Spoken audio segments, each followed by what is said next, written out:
ఈ special intensive revision అనేటటువంటిది ఏదైతే ఉందో దాంట్లో ప్రతి ఇంటికి ఎన్నికల సిబ్బంది వచ్చి ఓ ఫామ్ ఇస్తారు. మన పేరేంటి, మన ఇంటి పేరేంటి, భర్త పేరేంటి, భార్య పేరేంటి, తండ్రి పేరేంటి, ఇవన్నిటితో పాటు అడ్రస్, ఇవన్నిటితో పాటు ఆధార్ జిరాక్స్ కాపీతో పాటుగా ఓటర్ ఐడి వాళ్ళకి ఇవ్వాలి.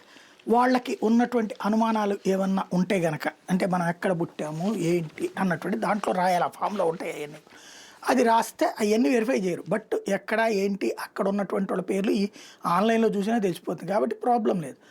అలాగా కాకుండా ఉంటే ఇప్పుడు బెంగాల్లో అట్లాగా ఫామ్స్ ఇచ్చారు వీళ్ళు.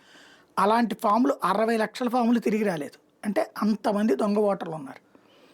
బిఎల్ఓల దగ్గర ఆగిపోయి ఉన్నటువంటి పరిస్థితి. అంటే లేని మనుషులు ఉన్నట్టు రికార్డులో చూపించారు. అంటే వాళ్ళు సరిహద్దు అవతలు ఉంటారు. ఎలక్షన్స్ అప్పుడు మాత్రం ఈ 60 లక్షల మంది వచ్చి ఇటు ఓటేసి వెళ్ళిపోతారు. వాళ్ళకు 200, 300 పడేస్తే సరిపోతుంది, ట్రాన్స్పోర్టేషన్ ఏర్పాటు చేసి. ఇదే సుదీర్ఘకాలపడి కమ్యూనిస్టులు అధికారంలో రావడానికైనా, అలాగే మమతా బెనర్జీ అధికారంలోకి రావడానికైనా కారణం. ఇప్పుడు ఆ లెక్క తీశారు. ఏం చేస్తారో చూడాలి.